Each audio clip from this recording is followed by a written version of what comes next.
biyaheng tropa. Sino ba naman ang walang gustong sumama? Siyempre, ito na yung parte ng buhay mo na napakasaya, madaming makikilala, at kung saan-saan kayo mapupunta ng magkakasama. Mapakaibigan man sa trabaho, kababata, o napasabit ka lang dito dahil naawa sa'yo yung tropa mo dahil wala ka naman daw friends. At ito ang tema ng ipinadalang kwento ng tahimik nating tagapakinig. Sana ay maaliw kayo at matuto.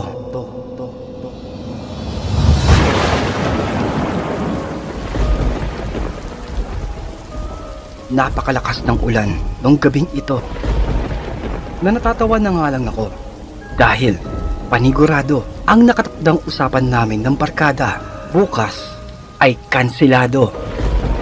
Na hindi ko maiwasang matawa habang kausap sa kabilang linya ang isa kong kaibigan dahil naaalala ko pa ang mga itsura nila bago kami magkahiwalay sa may daan.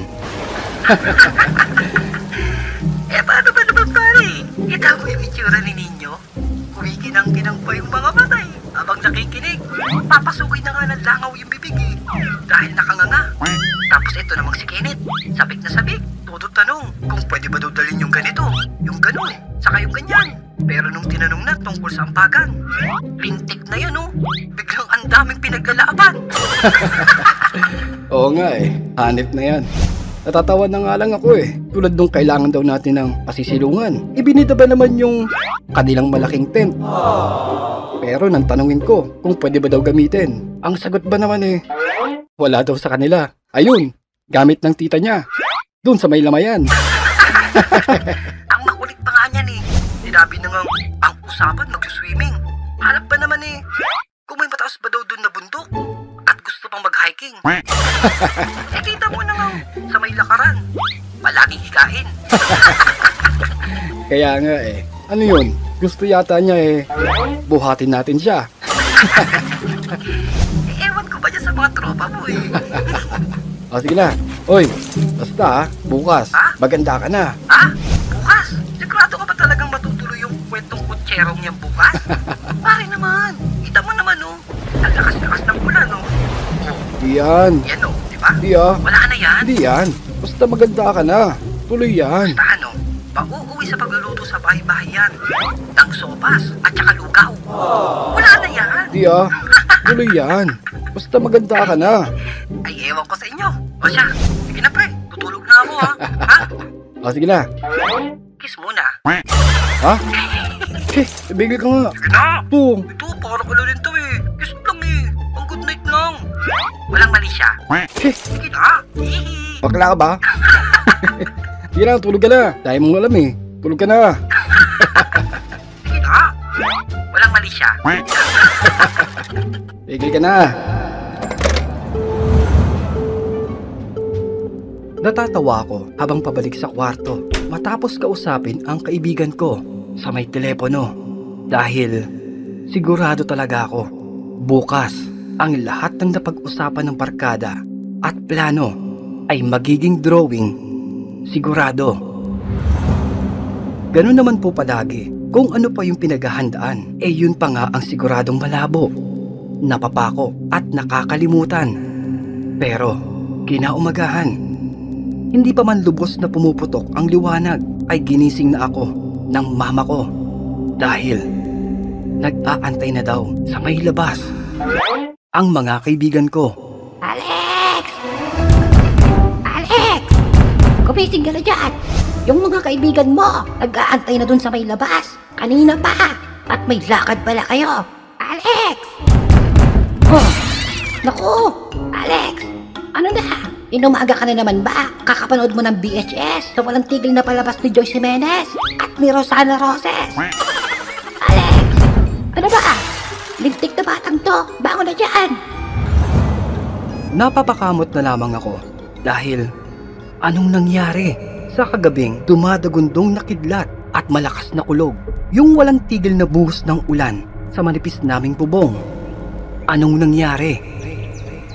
Dahil eto, magkasabay na walang tigil sa paghuni ang mga ibon sa pagpupugay sa maaliwalas na bagong umaga at ang mga barkada ko na nasa labas na walang tigil din sa pagpapalakpak at pagsipol. Habang si nanay naman ay walang tigil din ang bunganga. Alex! Magsikaso ka na! Ito! Ito yung baon mo! Kumilos ka na dyan! Ay, Marco! Magandang umaga po. Sandali lang ha!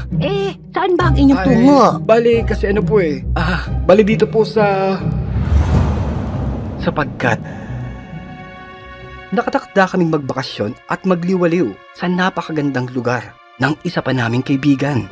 Ilang taon na kasi itong umuwi sa kanilang probinsya at isang araw ay nakatanggap ng tawag ang isa naming kaibigan na ito daw ay ikakasal na pala. Kung kaya ay kailangan daw naming pumunta. Ito ang isa po naming kaibigan na palaging pinupulikat, kakatakbo tuwing inuman dahil siya yung palaging walang babaeng kasama. Ito yung palaging tameme, mahiyain at tagatakbo ng inumin. At akala nga namin ay ito ang magpapari sa barkadahan namin. Pero heto, siya pa pala ang kauna-unahang ikakasal sa amin. Akala ko nga bading yung loko-loko na yun eh. Paano ba naman may ipinakilala akong babae? Di man lang maka-score. Che! Tangi! Tulad mo naman yun sa'yo, no? Makakita ka nga lang ng posting na kapalda eh. Talo-talo na sa'yo. Paano mo nasabi? Marunong din naman akong mamili, no? Basta naka-miniskirt. Nye? Napakahabang pagbiyahe mula Maynila ay tinahak namin ang pier para sumampa ng Roro. Patapos ay maglalayag patungo ng Iloilo. Malaking bagay na nahiram ng kaibigan naming si Marco ang mahabang sasakyan ng tatay nito. Basta lamang daw ay pag-ingatan at ang gasolina ay mapalitan. Kaya ang aming sinasakyan ay talagang napupuno ng ingay. Walang katumbas na kasiyahan. Pagkarating sa may pantalan ng Iloilo, anong oras na kaming nakarating dito?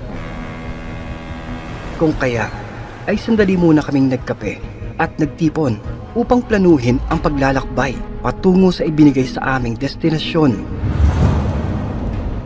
Sa may daan, namalas namin ang napakagandang mga tanawin, lunti ang kabukiran, masusukal na kagubatan ng matatayog na kabundukan. Dala ang aming munting papel na siyang naglalaman ng address at mapa sa tinatahak naming malawak na kalsada. Pero halos nakakailang oras na ay parang walang katapusan ang mahabang daan na aming ipinapangamba na baka sa susunod na paghinto nito ay wala ng gasolinahan na makikita. Opo bossing. Pultang, pakipultang ka. Ay. Alex, sigurado ka ba talaga? Ano ba yung nakalagay sa may sulat? Ang sabi kasi ng gasoline boy, palayo pa daw yung pupuntahan natin. Ano ba naman kasi itong si Lorenzo eh? Di mo lang sinabing ang probinsya nila ay papalabas na yata ng Pilipinas. Nauumay na kaya ako sa mga nakikita ko. Puro bundok, puno, bukid, tapos bundok ulit, tapos bukid. Ang init-init pa. Che! Sa naulo ka pala eh.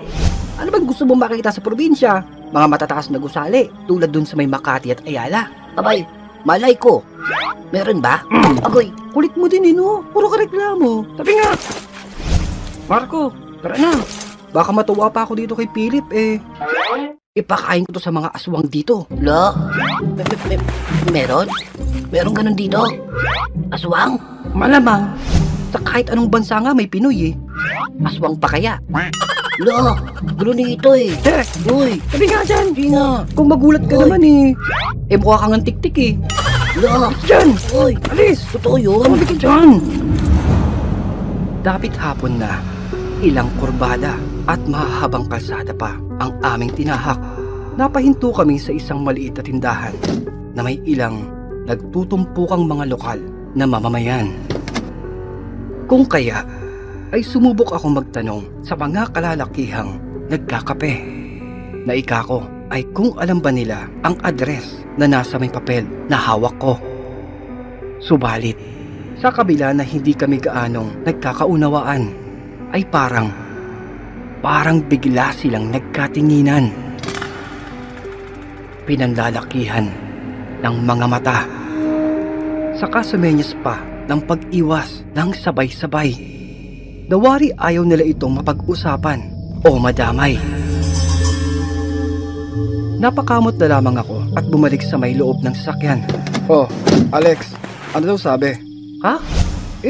Ewan ko nga eh. Di yata kami nagkaintindihan. Ay, ganun ba? O siya, tara na, subukan natin dun sa may kabila.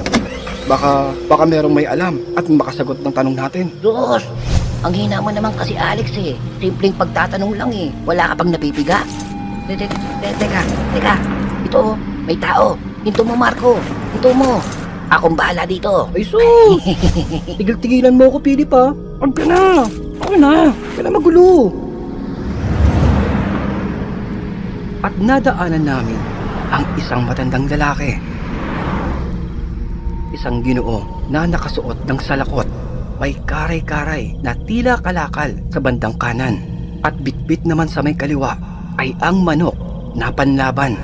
Habang katabi nitong naglalakad ang asawang tahimik na may nakapatong na bilao sa kanyang ulo. Marahan kaming huminto na sa pagbukas ng bintana ay ika ko. Magandang hapon po. Gabi? Juan. Pasensya na po sa istorbo ha. Bale, magtatanong lang po sana eh. Alam niyo po ba kung saan ito? Ito po oh. Sandaling nagkatinginan ang matandang mag-asawa sa kamarahan na humakbang papalapit upang ang hawak kong papel ay malinaw nilang makita. Ngunit muli ay nagkatinginan ang dalawang matanda, saka umiling-iling. Nang biglang sumulpot naman sa isang bukas na bintana ang isa naming kasama at ika niya, Ako na nga Alex, mahina ka talaga eh. Para kang mga kausap mo. Alam mo na nga mga taga-probinsya tong kausap mo, malamang mahina mga utak nito eh. Ha? Hindi marunong magsulat at bumasa. Uy, umayos ka nga. Grabe ka naman, Philip. Che, watch me. Nung mga oras na ito, ay halos gusto na naming sabay-sabay nasakalin ang aming kaibigan. Dahil pangasira ulo kami at maloko.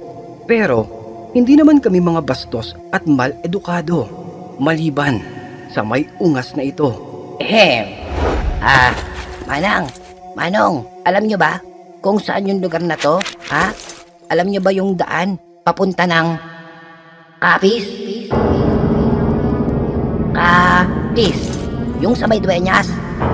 Naiintindihan nyo ba ako, tanda? Ha? Uy, grabe ka naman, Philip. Bigel ka na nga. Ako na. Che, manimik ka nga. Anong oras na eh? Nagmamadali na tayo. At gusto ko na din magpahinga, no? Oh, ano mga tanda? Mga bingi ba kayo? O pipe? Sabagot kayo kung naiintindihan nyo ako. Agoy! Paano ka sasagutin yan kung bingi o pipi sila? Tanga mo din eh. Patawad po, Lola. Pagpasensyahan nyo na po itong kaibigan namin ha. May sakit po kasi ito sa utak eh. Tapos nakalog pa sa mahabang biyahe. Patawad na po. Pero nandilisik, matalim, habang nakatitig, seryoso ang muka ng dalawang matanda sa aming kaibigan. Ibang-iba yung kaba ko nung mga oras na ito. Kaya sinubukan ko na lamang humingi ng pasensya at kami ay tutuloy na. Ngunit marahang sumulyap sa amin ang matandang lalaki na may bitbit na kalakal, saka idinura ang subong manipis na tabako. At sinabi nito, Sandali lamang, iyo. Dueñas ba ka mo? Mas kabisado ng aking asawa ang lahat ng mga lugar dito at sinaswerte kayo dahil taga-Kapis kami.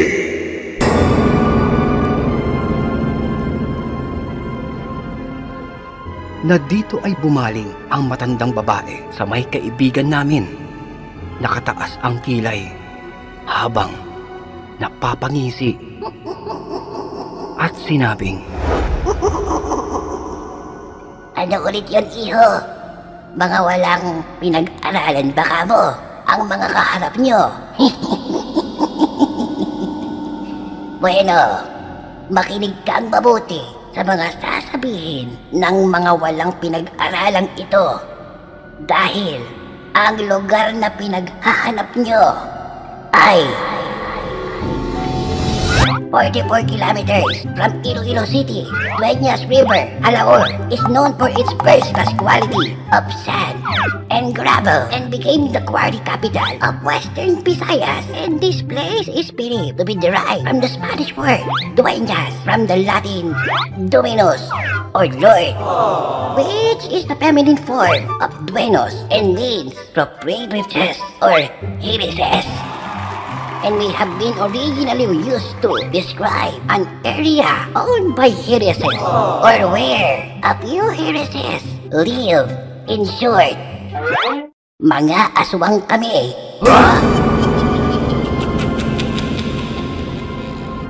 Hindi. Charot lamang.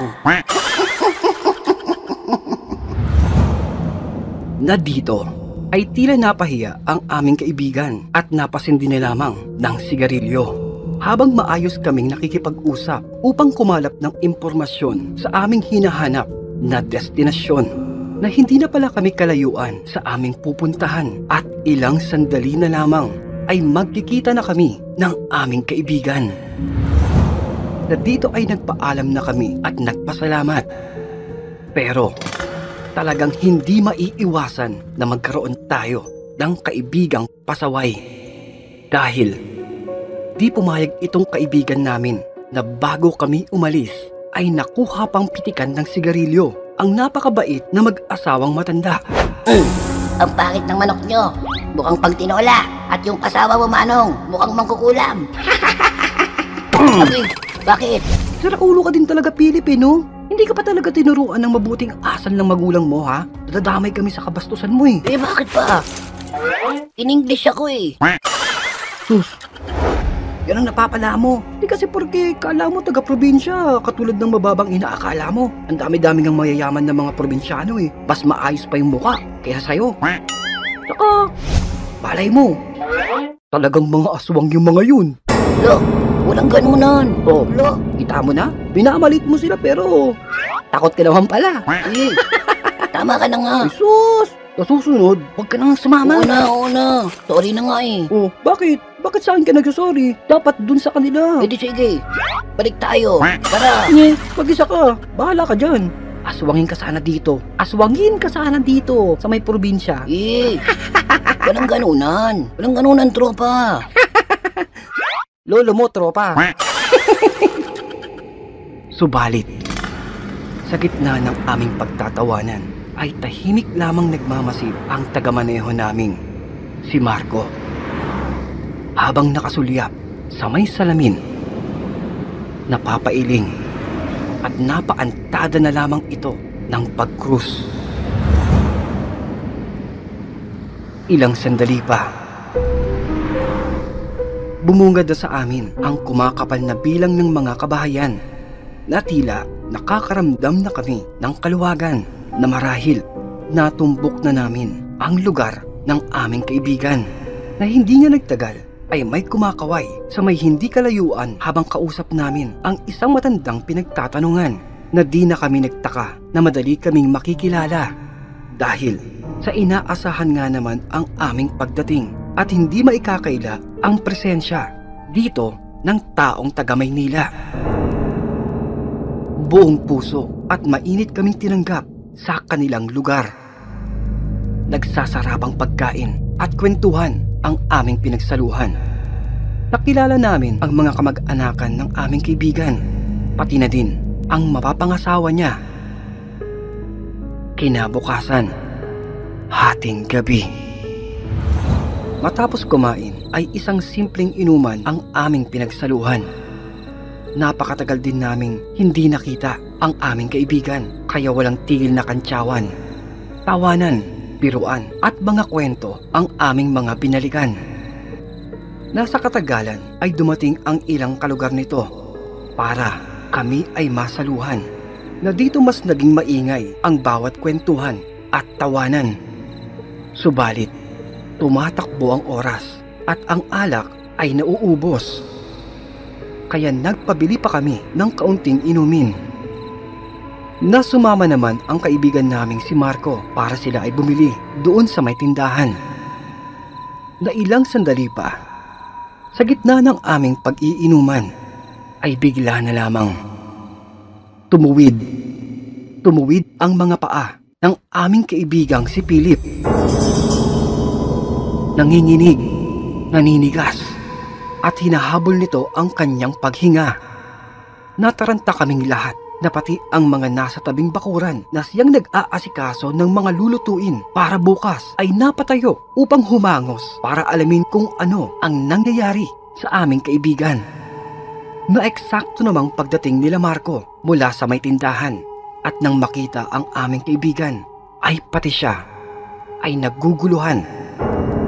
Aligaga kami, lahat ay inuusisa kung ano ba ang nangyayari.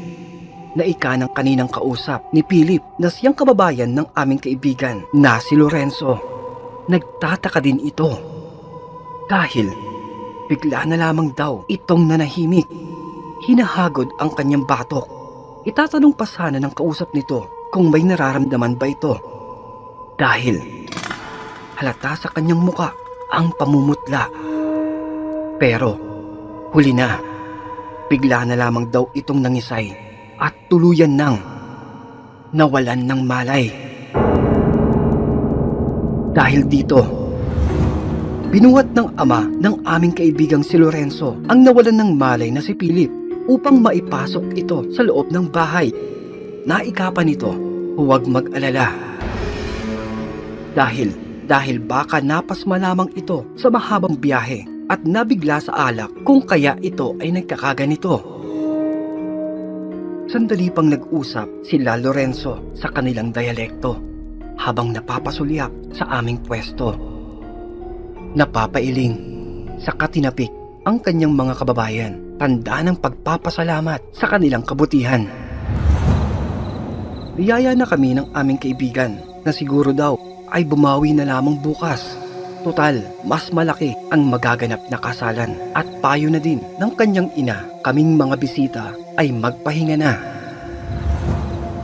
Sa may loob ng kwarto, tahimik ang kaibigan naming si Marco. Kaya ito ay tinanong ko kung may problema ba. Pero umiiling lamang ito.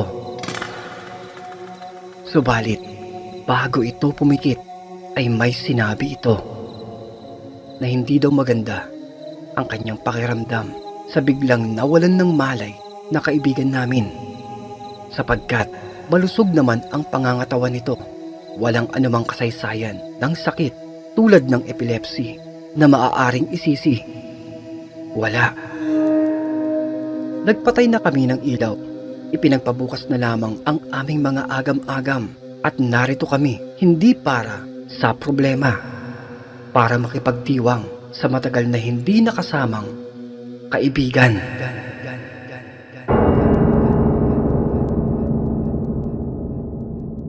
Kinaumagahan.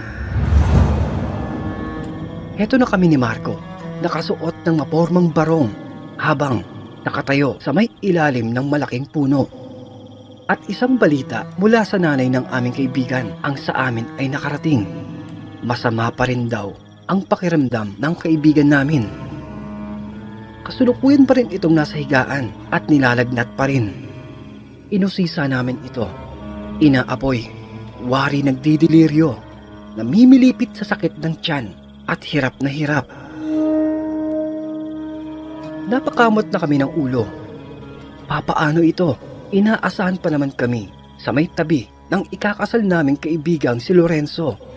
Bahala na. Idinaos ang kasal. Isang ginintuang pagkakataon sa buhay ng isang tao para sa pag-iisa ng kanilang puso. At isa itong malaking karangalan na masaksihan ang pinakamahalagang parte ng buhay ni Numan. Nasa kalamang napansin ng kaibigan namin na si Lorenzo na kulang kaming tatlo, na napataas lamang kami ng balikat at napapakamot ng ulo. Pagbalik sa kanilang kabahayan, nakakahiyaman, pero Imbis na nagsasaya ang ikinakasal, ay isa pa ito sa nag-aasikaso sa nagdidiliryong kaibigan. At dumating na ang tatay ni Lorenzo. May kasama ito, isang matandang lalaki. Isa daw itong albularyo na imbis basong may yelo na napupuno ng alak ang aming hawak. Heto, at para kaming mga manok na lumalanghap ng usok habang nasa may tabi ng aming kaibigang namimilipit sa sakit ng tiyan habang walang tigil na umiiyak. Aray ko. Alex, Marco. Hindi ko na talaga kaya eh. Aray. At saka. Ang baho. Tigilan nyo nga yung usok na yan. Ang baho eh. Hindi naman ako daing. Pausok kayo ng pausok. Saka, tigilan mo nga ako, tanda. Hawak ka ng hawak kung saan-saan eh. Ang gaspang pa ng kamay mo. Bakla ka ba? Alam mo, kung ako ang kaibigan mo, dadalhin talaga kita sa may ospital. Aba, dapat lang. Ang sakit na nga ng katawan ko eh. Abay, oo. Dadalhin kita doon sa pinakamalayo o kaya sa may veterinaryo. Visit ka, makasabi ka naman ng bakla. Kahit maging bading ako, hindi kita papatulan. Tsura nito. Aray. Umayos ka nga. At sa ilang paghagod ng albularyo sa may likod ng kaibigan namin gamit ang kanyang kakaibang langis, tila nakadama ito ng ginhawa at lumabas ang mga butil-butil nitong pawis. Iminungkahi ng albularyo na magpahinga lamang ito at baka nabigla lamang ang kanyang katawan o hindi kaya ay nasobrahan sa nakain at kailangan ng pahinga. Kung kaya ay iniwan na namin ito sa may loob ng kwarto. Pero parang nagdahilan lamang sapagkat sa gitna ng malaking pagdiriwang ng kasalan ay heto ang aming kaibigan. Nakita namin ito. Pangiti-ngiti pa sa mga natatawang kababaihan. Ay be, Philip nga pala, ang boy next door na Philip. Philip kang mamahalin kahit matanda na tayo. May maliit kaming grocery doon sa may Maynila. Nag-iisang anak lang ako ng tatay at nanay ko. May talyer kami at saka sa amin din yung bakery doon sa may gilid. At bago ko pumunta dito, sabi ng nanay ko, dapat pag-uwi ko, may asawa na din daw ako. Kaso may problema eh. Ha? Ano naman ang problema? Kasi kako hihingin ko pa lamang yung kamay mo. Yun lang pala eh. Kala ko naman kung anong malaking problema. Teka ha, itatanong ko muna sa aking asawa kung papayag siya. Nye? Na dito ay hinaltak na namin ito ng kaibigan kong si Marco para usisain. Ako'y, Diyos mio ka! aray ko naman. Buong araw kaming nag-alala sa'yo na halos ikaw yung ipinagdarasal namin sa may simbahan ni Marco. Imbis nakatutok kami sa kasalan. Tapos, eto ka? Bumabanat ka na naman? Ako'y, aray ko naman. Panira din to ng diskarte. Kaagat na yung isda eh. Binulabog mo pa. Ako'y, bakit? Anong kakagat? Bulilyaso ka na nga eh. Kami palulukuhin mo. Kanina pa kami nakikinig dyan sa may kabaduyan mo. Hindi ka na nga. Aray naman. Magpakita ka na doon kay Lorenzo at magpasalamat ka doon sa mga magulang niya. Lakad na! Bilis! Ako'y, teka ha. Teka. Miss, balikan kita ha. Bilis! Ako'y, Lakad na! aray ko naman. Laking tuwa naman ng magulang ng kaibigan naming si Lorenzo dahil naging maayos na ang kalagayan nito. Na dahil dito ay para kaming nabunutan ng tinik at ang aming bakasyon ay tiyak na masusulit. Napakasaya ng kasal. Makikita mo sa bawat ngiti ng aming kaibigan kung gaano ito kaligaya at naabot na niya ang pangarap na magkapamilya. Sapagkat, Tinga! Talaga? Wow! Congrats sa inyo ha! Kumare! Sana, yung unang anak nyo na yan, baging lalaki. Para naman may makakasama na kaming bambabae. Agoy! Nakaloka talaga. Biro lang naman eh. Basta kahit anong kasarian naman yung ipagkakalob sa amin ng Diyos, maging malusog ang pangangatawan. Ayos na yun. Lumalim na ang gabi. Mas dinagsana ang kasalan na parang ang dating ng mga panauhin ay walang katapusan. Nabiro pa nga ng magulang ni Lorenzo na kung sa probinsya nais mong ganapin ang mga bagay na ganito, dapat ay mabuting paghandaan mo hanggat maaga ay mapag-ipunan dahil ito ang mayamang kultura ng pakikipagkapwa sa bawat probinsya na hindi mawawala. Dagdag pa niya, ay nagsisimula pa lamang ang mga taong papunta na hindi tulad sa Maynila.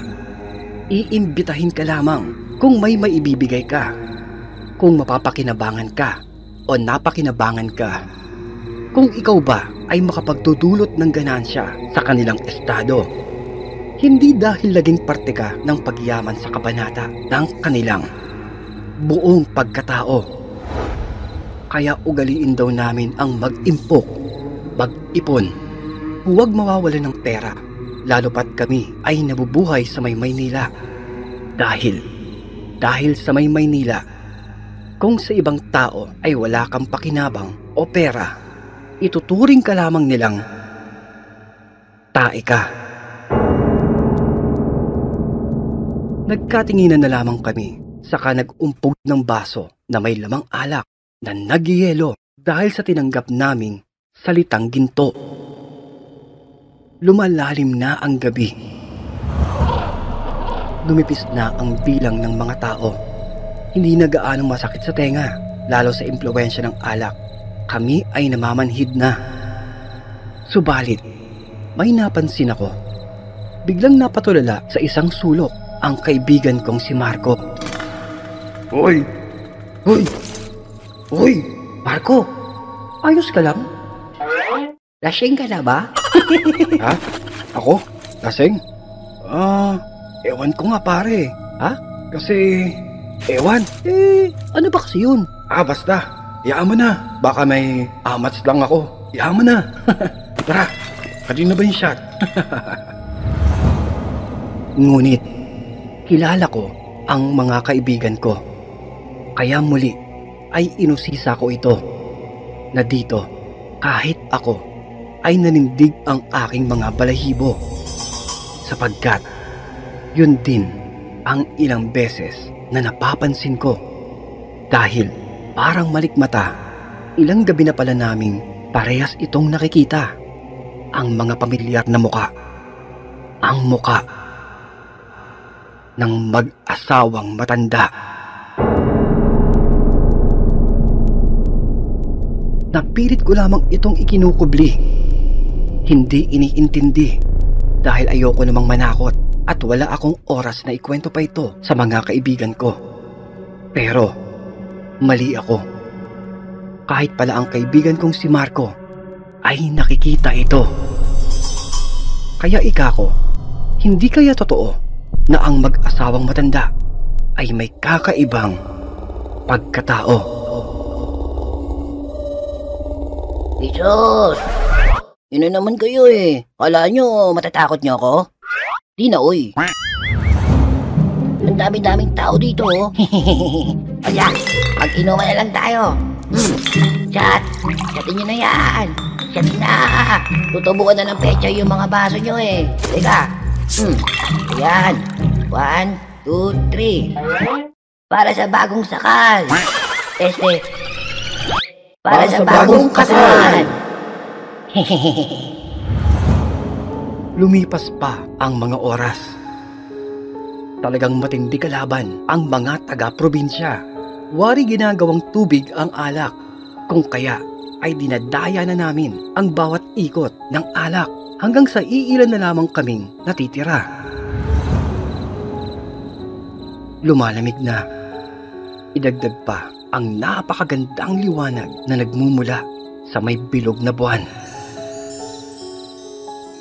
Payapa, napakatahimik, Nasa gitna kami ng pagkukwentuhan.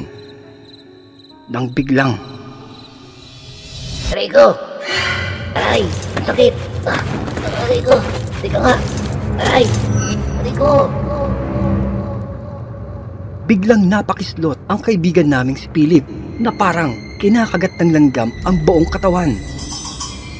Walang tigil sa pagkamot, halos napapasayaw sa masakit na nararamdaman. Aray! Diyos mio! Ano na naman bang nangyayari sa'yo, Philip? Aray ko! Teka! Ipedaso mo yata ako ng sigarilyo mo eh! Ha? Baliw ka ba? Bakit ko naman gagawin yun? Kung papasuin kita, ididirect ako mismo dyan sa nakakainis na mukha mo. Aray ko! Aray! Lintik na mga biro namang yan oh! Walang ganunan! Masakit eh! Ha? Kala kasi nakakatuwa eh no? Sira ulo ka na ba talaga? Aray! Eh wala naman pumapaso sa'yo eh. Anong wala? Eh naramdaman ko eh! May nagtistis ng baga ng sigarilyo sa may katawan ko. Masakit eh! Eh wala naman pumapaso sa'yo eh. Ewan ko sa inyo.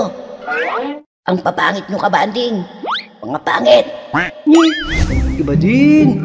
Iba din talaga eh, no? Pag yung pangit talaga yung nagsasabi ng pangit, medyo masakit. Kakatawa lang talaga, no? Aray. Ay, tama na nga yung Philip. Lasing ka na yata eh. Magpahinga ka na dun sa may kwarto mo. Sige na. Aray.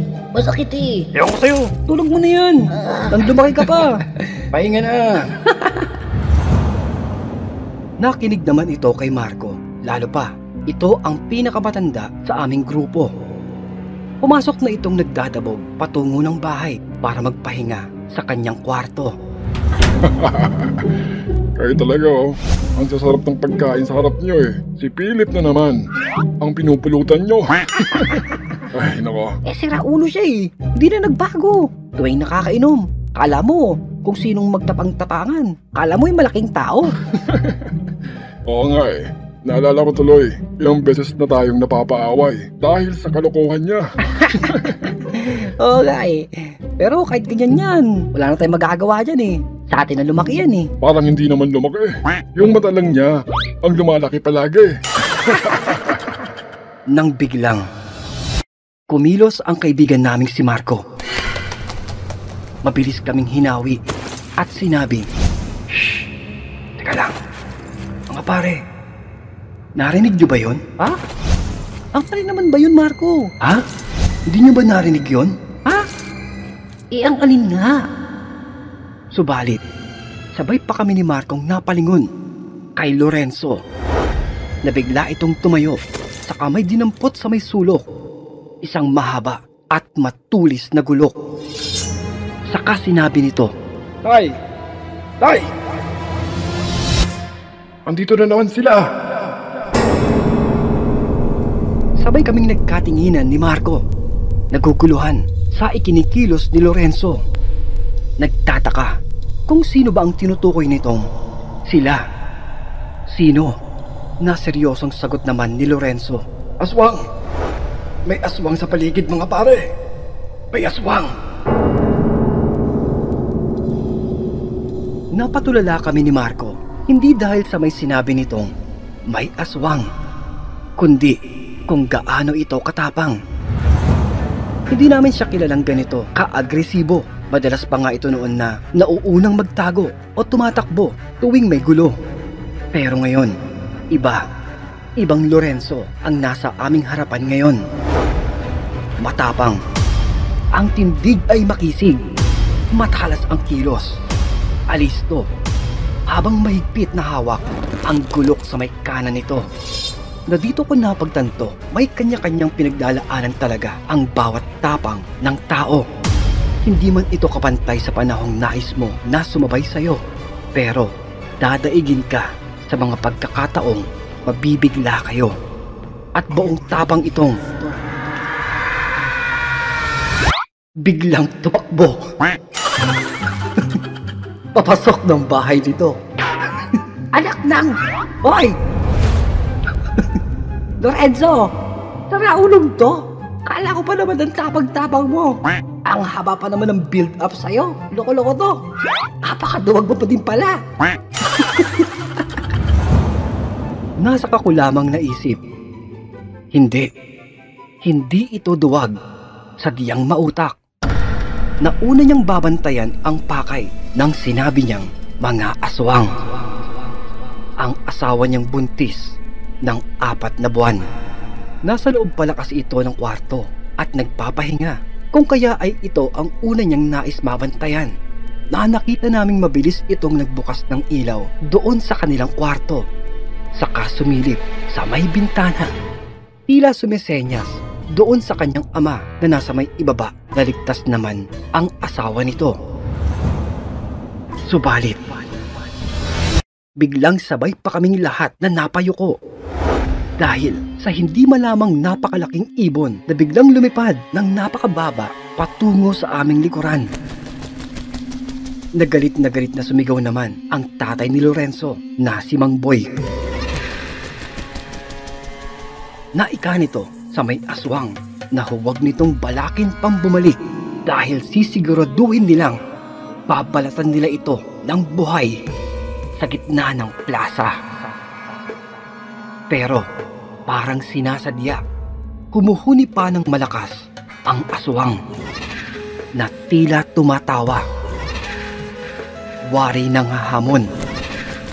Kung kaya ay inutusan ng tatay ni Lorenzo ang kanyang mga kasama na magsiga ng gulong sa bawat sulok ng kabahayan at handa silang magbantay hanggang sa pagputok ng bukang liwayway. Saka galit na galit itong sumalok ng alak. Mabilis na nilagok at itinaga sa isang haligi ang hawak na gulok. Katanghalian. Nagising na kami sa init at buong gilas na pagputak ng mga manok. Pero hindi pa man kami nakakapagkape ay nagising na agad ang aming diwa sa ibinalita ni Aling Nelia na ina ng kaibigan naming si Lorenzo. Naika nito, inaapoy na naman daw ng lagnat ang aming kaibigan at huwag kaming mabibigla sa aming makikita. Sapagkat nang amin nga itong silipin ay nangilabot kami sa itsura ng kaibigan naming si Philip. Pre, tulungan niyo ako. Ayokong umuwi ng ganito. Hindi ako papapasukin ng nanay ko sa bahay namin ng ganito. Hindi sila tumatanggap ng may ketong. Ito po. Sapagkat mula braso patungo ng katawan at ulo, makikita ang mga namimintog na mga tila, nagtutubig na mga paso, namumula, kumpul-kumpul, nangingintab sa pamamaga. Naika naman ng ina ng kaibigan naming si Lorenzo ay baka naman ay may nakain itong hindi maganda kahapon. Ngunit, imposible dahil malinis naman lahat ng mga pagkain na kanilang naiprepara at ang nakapagtataka sa lahat ng mga kumain na mga bisita ay wala namang dinaramdam kundi tangi lamang siya. Paano kayo nakakasiguro, Aling Nelia? Malamang baka yung iba hindi na rin makalabas ng bahay nila dahil ganito. Ay, ganon. Kung putukin ko kaya, isa-isa, yung mga kurekong ketong mong siraulo ka.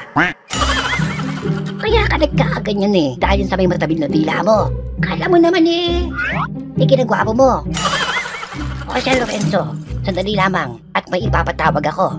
Baka matuwa ako yun sa may kaibigan mo Tirisin ko lahat yung bulutong kurekong ketong ng loko-loko na yan na parang bubble wrap ng Lazada.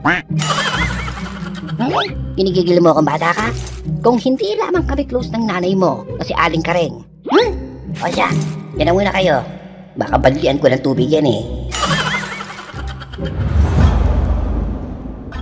Na hindi maipinta ang muka ng kaibigan namin sa labis na sakit dahil para baga siyang kalbong daga na pinapaso-paso ng nagbabagang tabako.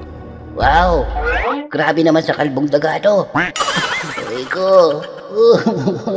Sakit. Hindi kami makapaniwala.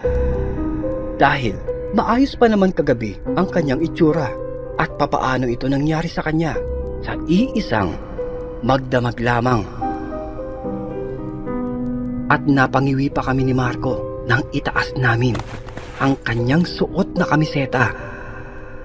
Pambihira, kamuntikan pa kaming sabay na masuka. Bakit? Bakit naman mga pare? Anong nangyari? Anong nangyari? Anong nangyari sa likod ko? Sabihin nyo. Rico. Dahil ang itim talaga ng kanyang kilikili. Ay wow. Makapagsalita naman to. Kala mo naman. Puti-puti din ang kilikili niya, no? Ano bang nangyari? Sabihin niyo na. Rico ko. Sapagkat mas malala ang nasa loob ng kanyang suot na kamiseta. Mas namimintog, mas nagtutubig na ang ilan pa nga sa kanyang malalaking tila butlig ay tumatagas na ang lamang likido na may masangsang na amoy. Sinubukan kaming pakalmahin ni Mang Boy na baka naman siguro ay nakuha namin ito sa aming mahabang pagbiyahe. Isang sakit na nakukuha sa may nasasagap na hangin na kung tawagin ay mamaso, na maaaring nakuha niya daw ito sa pag-inom din ng maruming tubig, kagat ng insekto, at hindi paliligo. Yun lang. Malamang, doon mo nakuha yan. Oo, Philip, ang tindi mo eh. 3 linggo straight. Walang liguan. Oo. Ligo-ligo din kasi. Hoy, naliligo ako ha. Baka siguro di lang talaga sanay yung kutis ko dito. Kaya nagkaganito. Isang, wag kami, Philip. Sinungaling ka pa eh. Wag kami.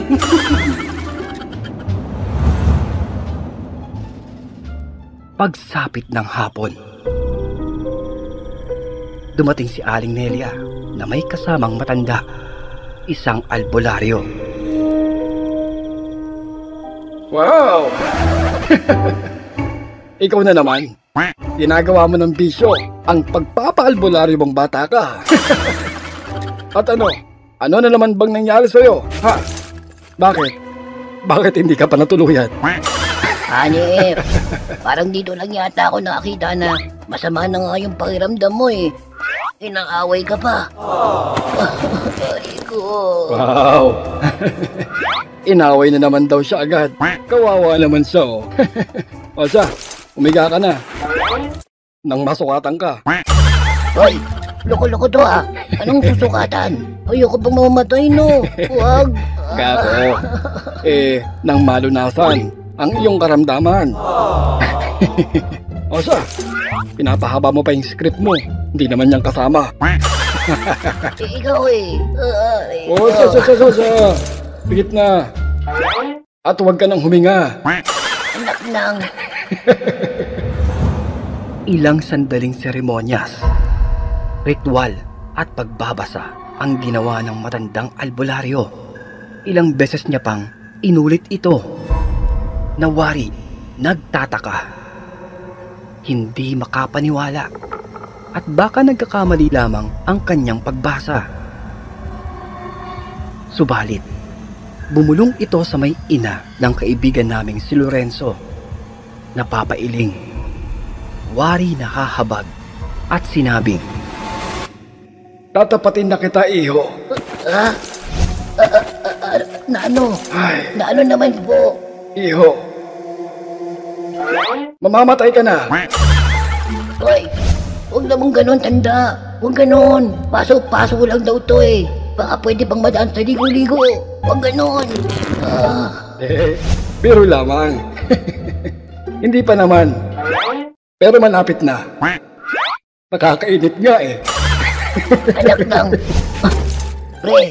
Pre, ayusin niyo yung matandang yan. Itiraid ko yan. Aray ko. Ang sakit. Aray. sapagkat Ayon sa ibinulong ng albularyo kay Aling Nelia, nakikilala niya o kilala niya kung sino ang may gawa at kung ano ang nangyari sa kanya. Kulam. Kinulam ka, iho. Buti nga sa'yo. Kako, baka naman kasi meron kayong naargabyado o nakaalitan sa pagpunta nyo dito. Alam nyo kasi mga iho, may mga bagay at kaso na kayang-kaya kong gamutin, mabigyan ng lunas. Subalit, kung ang isang kababalaghang katulad nito, maghukay na kayo. Mga kaibigan, pasensya na. Hindi ko kayo matutulungan. Takpan nyo na lamang siya ng unan. Ay, teka. Diyan ka lang matanda, hintayin mo ko. Babanatan talaga kita. Diyan ka lang, huwag kang aalis. Uy! Tama na, Philip! Mas makakasma pa sa'yo yung ginagawa mo eh. Tama na! Hindi. Awat na! Nakakaloko na eh. Kanina pa ako gustong matapos dito eh. Hindi nga. Halika, dun tayo sa may labas. Tuma, tumangon ka dyan. Boy, kitongin. Anak lang. O siya, Canelia. Ako itutuloy na. Pasensya na talaga. Pasensya na. Hindi ko sila matutulungan. Dahil dito, sinubukan pa ni Lorenzo na magpatawag ng ibang manggagamot. Subalit, tila ang lahat ng mga ito ay tumatanggi. Wari nangingilag at umiiwas na madamay. Kaya napatanong na ang kaibigan namin na si Lorenzo kung may dapat ba kaming ikwento mula nang kami ay bumisita sa lugar na ito. Na dito, na kahit si Mang Boy na ama ni Lorenzo ay napapailing. Dahil ang nasabi naming matanda na kanyang nakursunadahang alipustahin at bastusin ng kaibigan namin sa may gitna ng daan ay isa pa lang kung tawagin na Amang. Na ang ibig nilang sabihin na ang mag-asawang nabastos ng aming kaibigan ay mga kinikilala nilang hindi basta lamang, mga kinikilalang nilalang pagdating sa usapang kababalaghan. Kilala silang mapayapa, nalalapitan ng mga lokal na mamamayan, marunong makisama, mga mabuting kaibigan, ngunit mga mabagsik na kaaway. Na kung kaya mapapwersang kanan o kaliwa, ang mag-asawang ito ay labis na kinatatakutan sa anumang paraan na kaya nilang magawa dahil sila ang mga mangkukulam na nagtataglay ng kapangyarihang mga sinauna. Labis kami nag-alala nila Marco habang minamasdan namin ang nakatulog ng si Philip. Bakas dito ang labis na hirap sa dinaranas nitong kakaibang kaparusahan na halos masabunutan na ni Marco ang sarili sa walang tigil na kakaisip na kung sa aming pag-uwi ng Maynila ay papaano namin ito maipapaliwanag sa mga magulang niya na kung sana hindi na lamang kami natuloy tulad ng iba pa naming kaibigan na hindi nakasama, na di sanay nasa bahay lamang kami at nakatambay sa aming paboritong pwesto. Kesa heto, minamasdan ang kalunos-dunos na itsura ng mahimbing naming kaibigan na hindi namin alam kung magigising pa ba ito kinabukasan. Hoy, hindi pa ako mamamatay. Nagpapahinga lang ako sandali. Mga sinaulong to. Diyos mio talaga to. Kita mo tong si Philip, hindi na nagbago. Nagsasalita pa rin kahit tulog. Oo nga eh. Ang payapa na ng itsura niya. Oo nga. Bale, nga pala, sino maglalagay nung Run Free Philip? Ako ba o ikaw? Bahala na. Basta ako, masasagot ko lang dyan yung kape, tsaka biskwit. Hay, sige na nga. Ako na maglalapit sa mga counselor para sa may bulaklak nito. Paano naman yung sa damit nito? May bayad pa daw yun eh. Yan mo na. Yung ginamit na lang ni Lolo, nung lamay niya, yun na lang ipapahiram namin. At saka, Mga siraulo. kala kasi namin, Kuan. Ay, Magsinabas nga kayo. Mga lintik na to eh. Di ako makapagpahinga ng maigi. Pinaplano nyo na lahat para sa lamay ko. Magsinabas nga kayo. Labas. Aray ko. kala kasi namin. Labas na. Labas. Teka muna, Alex. Pwede? Kung sakali lamang kung sakali lang naman, sabihin mo naman dun kay Lovely. Ha? Si Lovely? Yung tindera ng kwek-kwek? Sa kabila nyo? Na umuupa sa may kabilang kwarto?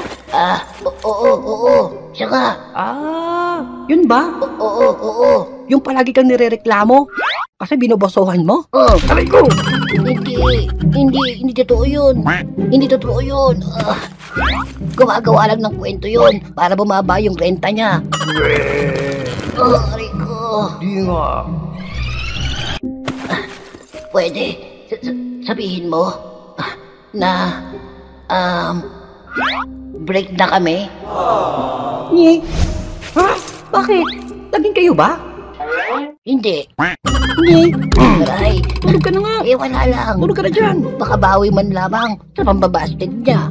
Nye? Kung ano-ano na nga yung tumutubo sa katawan mo eh. Pinagsasabi mo pa dyan. Tulog ka na nga. Aray ko. At heto kami sa may ilalim ng malaking puno. Nag-iisip kung ano ang aming gagawin. Nabiglang lumapit sa amin ang kaibigang si Lorenzo. Humihingi ito ng pasensya na kung hindi lamang daw na pinilit kaming pumunta, disin sana walang ganitong aberya. Natinapik na lamang namin ito at sinabing huwag niyang sisisihin ang kanyang sarili dahil hindi niya ito kasalanan. Nabiglang sulpot naman ng kanyang ama.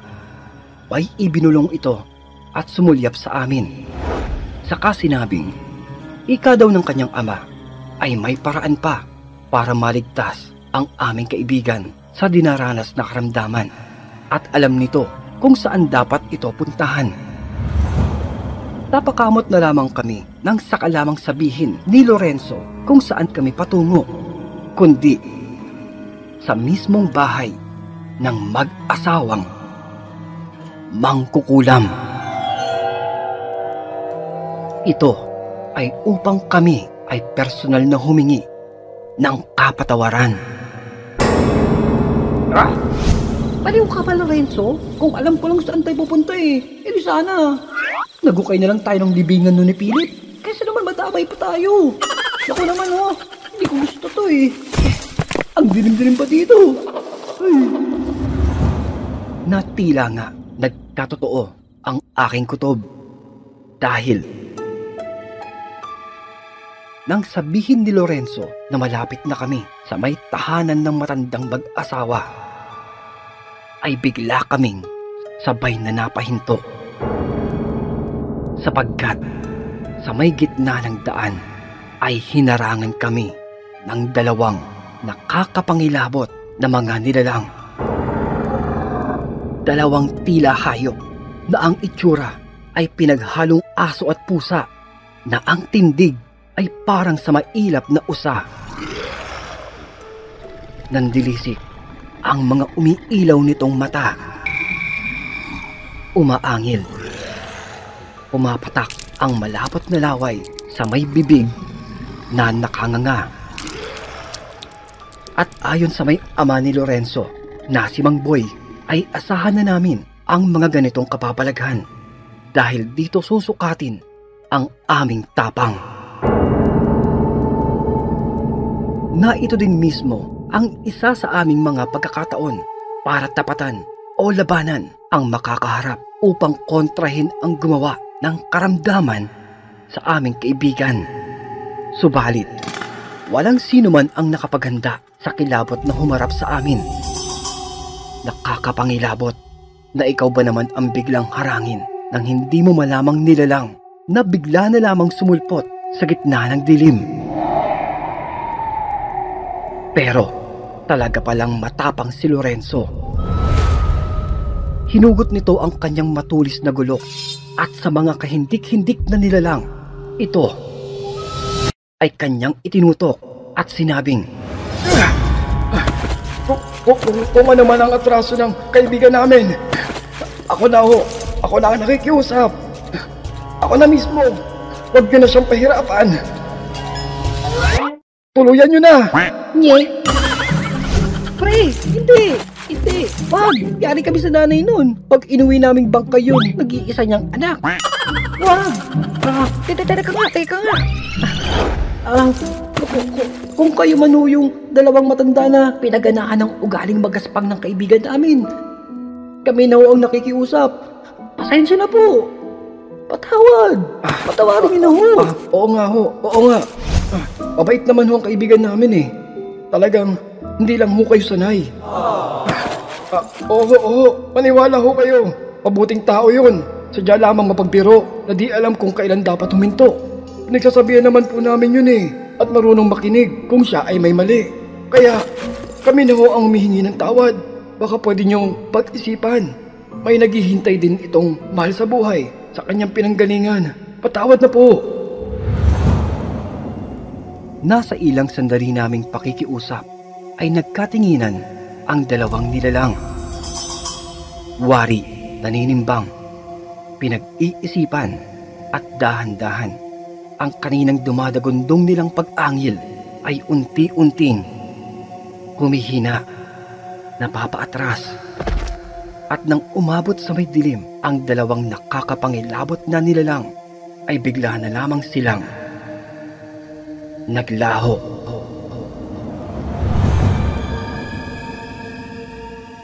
Bumalik na kami sa kanilang kabahayan. Sinalubong kami ni Mang Boy at ikinuwento ang lahat ng kaganapan, na kahit siya ay napapailing na lamang dahil ang aming pagtungo ay walang natamasang kasagutan. Naika ni Aling Nelia ay idadaan na lamang ang lahat sa pagdarasal. May awa ang Diyos. Nakikita niya ang lahat at walang sino man ang sa kanya ay may mas mataas na kapangyarihan. At heto kami ni Marco, Lorenzo at Mang Boy, nakapikit, taimtim at mahigpit na hawak ang malamig na alak at sabay-sabay na tumugon ng Amen.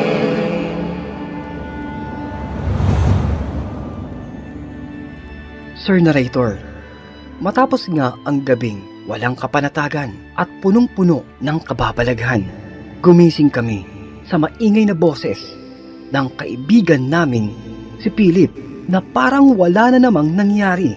Pumapalahaw na ito, hawak ang mikropono at sinasabayan ang musika upang magpasiklab na naman sa mga babae. Dito ay napapakamot na lamang kami na habang nung makaraang gabi kami ay nakipagsapalaran para lamang mapawi ang kanyang karamdaman. Ngunit heto ay parang gumagawa na naman ng sariling kapahamakan dahil ang babaeng kanyang pinupormahan ay paparating na ang nobyo nito na may hawak na itak na kasing laki ng sagwan. Alex! Philip!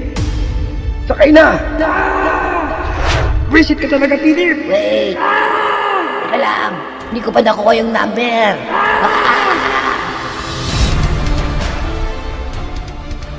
Nawa ay nagustuhan niyo po ang aming maikling karanasan ng kapapalaghan mula sa aming nakaraan. Hindi ko na maalala ang iba pang kaganapan, ngunit sana ay kapulutan ito ng ginintuang aral. Maraming salamat po sa pagkakataon. Pinoy Horror Encounters. At ayun nga po mga kaibigan, maikli lamang talaga ang kanilang naibahaging kwento. Medyo alam nyo na, natuwa na naman tayong guluhin ang kanilang kwento. Kaya ayun, pero kung nais nyo pong marinig ang maikli at seryosong kwento, ay mapapakinggan nyo po ang lahat ng mga ito sa ating live stream tuwing madaling araw, na kung saan ang lahat ng mga kwento ay redacted ang lahat ng ating mga kalokohan. Tanging seryosong kwento lamang na ang kagandahan pa po nito ay naka-compilation na ang lahat para sa mahaba at tuloy-tuloy na pakikinig kung nais nyo. At isang taos-pusong pagpapasalamat din po sa ating story sender na si Ginoong Alex Valencia. Maraming salamat po, Bossing Alex Valencia. Mabuhay ka! At kung inyo pong nagustuhan ng ating naitampok na kwento ay isang napakalaking bagay po ang pagpindot nyo ng like, pag-iiwan ng positibong mensahe at idamay mo na din ang pagpindot ng ating subscribe button para hindi mahuli sa biglang pagsusulputan ng ating mga balakabuting mga kwento na kung may pagkakataon din mga kaibigan na maibigan mo itong maibahagi ay pinutin lamang ang share button. Isang maliit na abala lamang, ngunit tatalawin ko po itong napakalaking bagay, mainit na pagmamahal at inyong pagsuporta para sa ating mas mahaba pang kulitan dito po sa ating napakagulong tambayan. At kung nabitin ka pa, ay silipin lamang ang ating mga kwento at playlist na matatagpuan sa kaloob-loobang detalye ng ating maliit na channel. Yun lamang po, maraming salamat at magpapasalamat pa pong muli. This is your one and only Kulas, your original and regular dose of Tagalog horror good vibes na nagsasabing, stay safe and fresh everyone, and always stay awesome. Peace out.